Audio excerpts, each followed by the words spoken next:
So a lot of practices think they have an AR problem, but what they really have is an insurance payment posting problem. On paper, your AR could show hundreds of thousands of dollars in outstanding money, but in reality, a large portion of that may be money that's already been deposited into your checking account. Welcome to NatRevMD, a podcast where we share tips on optimizing medical billing and improving practice efficiency so you can have the business of your dreams. I'm your host, Dr. Heather Signorelli, founder of NatRevMD. Let's get started. So the last episode, we said your AR report is lying to you.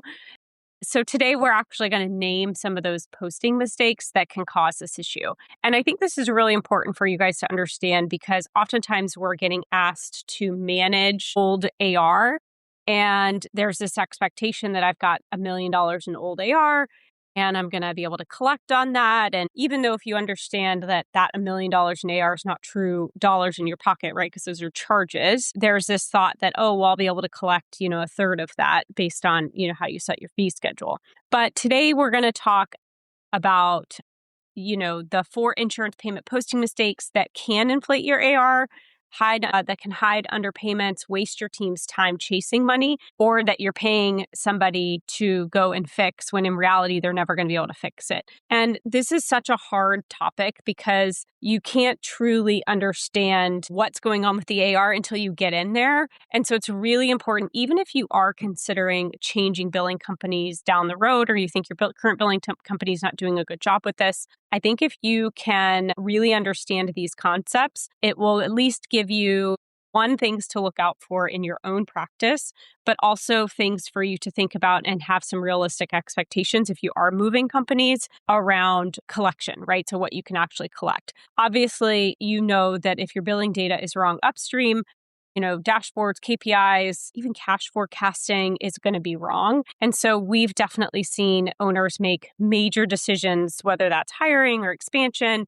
or even compensation changes with this hope around AR reports that are, with the idea that you're going to be able to collect on all this money. And so really, really important to understand how these can be inflated at times, especially if somebody is rushing through depositing or posting these information. All right, so we're going to walk through the 4 most common insurance posting mistakes that we see when we're doing audits or meeting with practices that are looking to come over to us. So for each one of these, I'm going to explain why it happens, exactly how to fix it, so you can work with your team.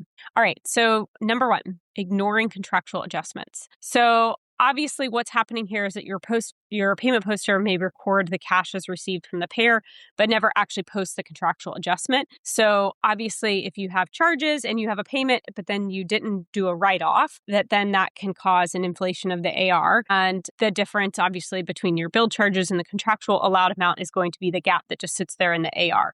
And so that obviously is not going to be collectible. It's phantom money. And so really, really important for you to make sure that from a payment posting perspective that they are getting the contractual adjustments correct. For most times, if you've got ERAs connected, so the clearinghouse is set up to bring in the ERAs, right? This is going to work well. Where I see things happening not so well is on the paper EOB side of things. So if you can't get an ERA or you don't have an ERA set up to get those electronically and you have paper EOBs coming in, this is where we see a lot of issues come in. So that can happen from EDI enrollments never being done, or maybe the payer just doesn't offer that. And so the payment poster may be in a rush to make the deposit, but then they're really skipping the work around the contractual adjustments or really understanding all of the different lines within the paper EOB and making sure that those are posted correctly. Again, for most automated posting, right? So if you have automated posting, which hopefully you do, if you don't, definitely prioritize that. This does get a little bit easier to do, but again, you do want to make sure that those are done correctly and are set up correctly in the system because you can have different rules for how money flows once the payment is deposited and how those contractual adjustments are done automatically, or if that balance is flipping to patient and just making sure that that's done correctly. So pretty good way to evaluate this is, again, picking 10 claims, looking at how the payments were posted, and do a mix of those that were posted automatically versus those that are posted through paper EOBs so that you can double check this. Another way, obviously, is looking at, your AR reports and then doing a deep dive into those claims and why they're they're still sitting there and really understanding, okay, are these just not being touched, right? So AR over 120 days, are they not being touched? Was it just not posted correctly? What was going on? All right, so mistake number 2 is really around secondaries. And for a lot of secondaries, it's common to have issues with ERAs not coming in to the practice management software. So you're tracking down secondary payment EOBs, and you may not have access to a portal or to Zealous, PaySpan, or any of those. And so a payer may have already paid you the secondary balance. And again, that could be $25, $30, a really low amount. So what happens is the money's hit your deposit. They've hit your checking account. It's been deposited, but then there isn't an EOB to post the payment. And so those secondary balances just sit there. And over time, especially year after year after year, these can actually increase in terms of AR to actually could be a considerable amount of money. And so oftentimes, when your AR team is working AR, they're working from the highest dollar to the lowest dollar. And so some of these like $5, $10, $20 claims just sit there. But at the end of the day, you may have already collected the money, but it's just not been posted because you can't find the EOB. And so really, really important to have a bank reconciliation process so that you can identify, deposits that are coming in. Do you have an EOB? If you don't have an EOB, where is it? So we have a tracking system that we put into place that tracks all of this so that you never lose track of the missing EOB, or if it's the other way around, missing deposit when we have an EOB. And so all of this kind of goes back to reconciliation being a really big part. But so how this impacts your AR, obviously, is you're going to see AR creep up, and it not be new money that you're going to collect. So if you're paying a team to come in and clean up your old AR, you're paying them to go find EOBs for money you've already received. I've always been baffled by this because most insurance companies get paid on a percentage. So you would think that they wouldn't want to go find that money so that they can also get paid for the work that they've done. Granted, it can be troublesome. And again, comes back down to accountability, right? So if you don't have a tracking system, and even if there's an email that's been sent, say, hey, I'm missing the COB, if they don't have somebody that helps keep track of those, the emails get lost and then it just disappeared. Really important that this is something that you really evaluate. What are your secondaries? How are you managing posting those secondary payments, either when you do have an ERA, obviously that's easier, versus when you don't have an EOB or a paper one and you don't have portal access. Like, how are you getting those to the billing team? And sometimes they're coming to the office. Sometimes they're not coming to anybody. You have to go find them.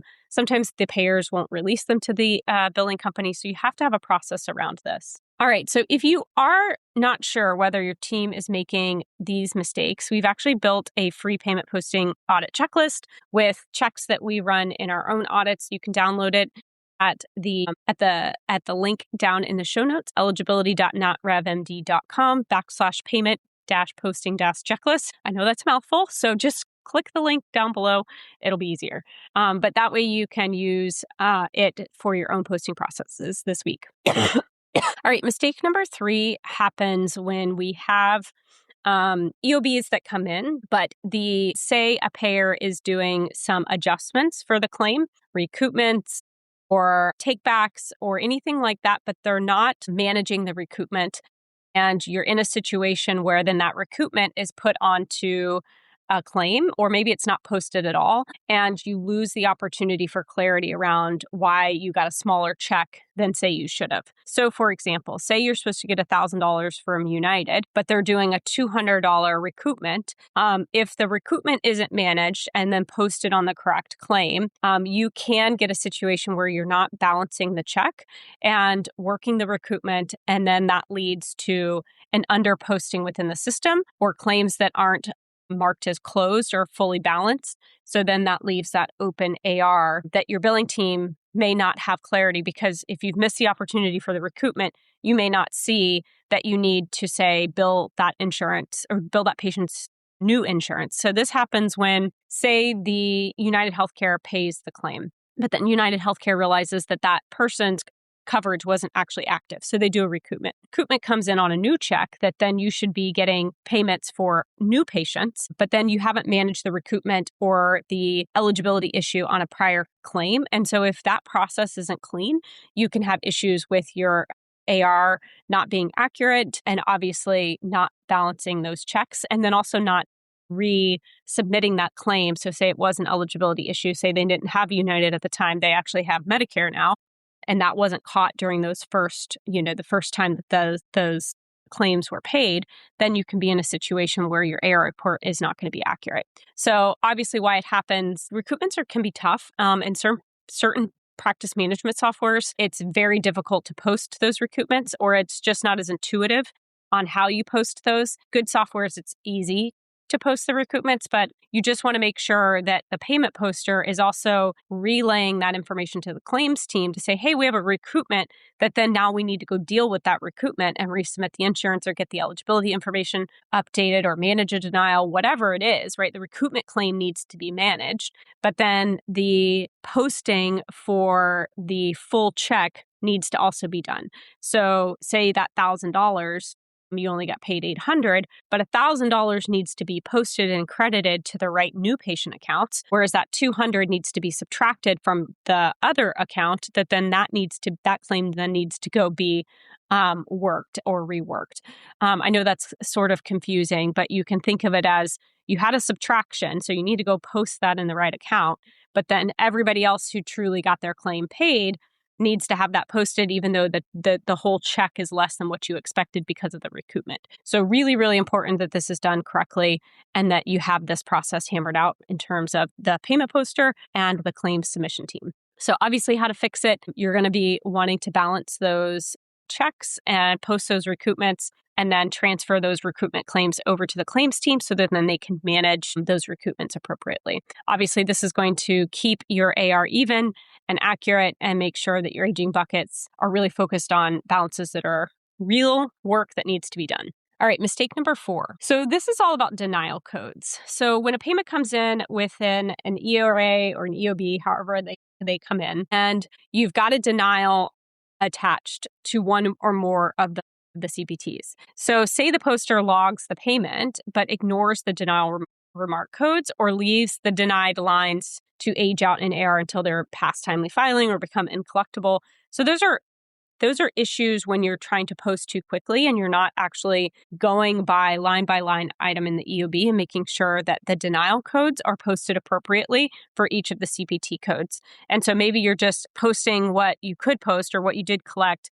but you're not managing the denials for, say, other CPTs that are on the claim that didn't get a full payment. So this can happen because if you aren't trained to read those ERAs and those codes, then there may not be education or knowledge around how to post those appropriately, or you may not have a workflow for who owns the denials after the payment's posted. So denials could sit in someone else's problem bucket, but then they're not managed. And so then that AR just sits there when in reality, you actually need to be managing the denial, but it's hard to see that because the denial codes weren't posted to the claim correctly. So obviously you want to make sure that when you're thinking about payment posting and denial workflows, that you understand, okay, when a payment poster comes through a denial, how are those sent over to the team?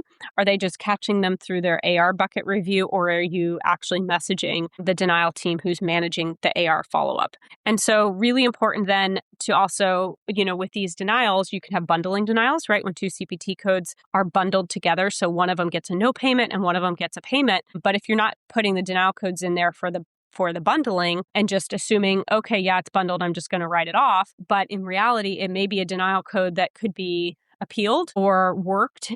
And then you're in a situation where you could maybe unbundle those if you had the right modifiers or the right ICD-10 codes or the right documentation or appealing. So important to make sure that those denial codes for every single one of the CPT codes are evaluated, they're connected with the CPT codes and managed with the billing team. So really, really important that those denials, for our team, the issue tracker is what we use to put those denial codes for the practice. Say there's eligibility or coding denials where the practice is fixing those, or if there's medical necessity denials, or, those sort of issues that need to be discussed. Also important to configure your PM system so that those work queues, when a denial code is posted, get sent to the right person's queue or work list. Obviously, making sure that your posters are trained on those and that they're not just ignoring those denial codes or just lumping them in contractual write-offs. That's another mistake that can happen. So to recap, obviously, we really want to make sure that payment posting mistakes aren't inflating your insurance AR, right? So you want to make sure that everybody understands those contractual write-offs, that you're dealing with secondary missing EOBs or secondary payer payments that are coming in, making sure that you have the right information to post those. Really just making sure that this workflow behind EOBs, ERAs, bank reconciliation, how those denials, if there are denials, are getting to the right team to get fixed and addressed. There's a really clear delineation of who's accountable and responsible for this and how these are all managed from a day-to-day perspective. Obviously, auditing these is really important. That's what our team does. We have several different layers of audits that occur because, as you guys know, this is still, I would say, a fairly manual process. Even when you have PM softwares who are the engines behind it, there's still a lot of different puzzles and pieces between making sure that the knowledge is applied correctly in each one of the automated systems. And each system is also different. And so really, really important that you have audits in place so that you can make sure that things are done accurately to keep an account clean. Because even if your AR metrics look really good, you can still have accuracy issues at the bottom. And so really, really important to take a look at this. So as I said before, if you want to see exactly, those payment posting breakdowns, please download the free payment posting audit checklist. Link is down in the show notes. Obviously, if that checklist shows that your AR has been inflated or you have some issues that that you would like us to take a look at, we would love to meet with your practice. You can head on over to NetRevMD and check out the free revenue audit if you are looking for a new billing team and want to see if we're the right fit for you. All right, we'll talk to you soon.